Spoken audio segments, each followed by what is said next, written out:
Tamil Nadu temple .net channel பார்வையாளர்களுக்கு வணக்கம். நம்ம சேனலை முதல் முறையாக பார்க்குறீங்கன்னா மறக்காம சப்ஸ்கிரைப் பண்ணிக்கோங்க. ஆன்மீகம் சம்மந்தமான பல வீடியோக்களை உங்களுக்காக தொடர்ந்து பதிவு பண்ணிட்டு வரோம். சரி வாங்க இன்றைக்கி வீடியோக்குள்ளே போகலாம். அருள்மிகு மாரியம்மன் திருக்கோவிலின் உபகோவிலான இனாம் சமயபுரம் அருள்மிகு ஆதி மாரியம்மன் திருக்கோவிலுடைய தேர் திருவிழா அழைப்பதல்.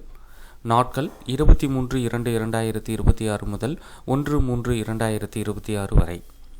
1/3/2026 ஞாயிற்றுக்கிழமை திருத்தேர் வைபவம் நடைபெற உள்ளது. நேரம் காலை 9 மணிக்கு மேல் 10 மணிக்குள்ளாக.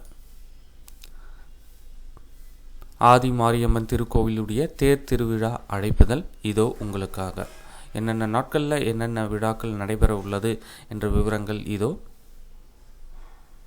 23/2/2026 முதல் 1/3/2026 வரை தினசரி மாலை 7 மணிக்கு மூலாஸ்தான அம்பாளுக்கு அபிஷேகமும் மாலை 7 மணிக்கு உற்சவ அம்பாள் புறப்பாடும் நடைபெறும். ஒவ்வொரு நாட்களில் என்னென்ன நிகழ்வுகள் நடைபெற உள்ளது என்ற விவரங்கள் தேதி வாரியாக உங்களுக்கு கொடுக்கப்பட்டுள்ளது. இந்த தகவலை உங்களுடைய நண்பர்கள் அனைவருக்கும் தெரியப்படுத்துங்க. நன்றி, வணக்கம்.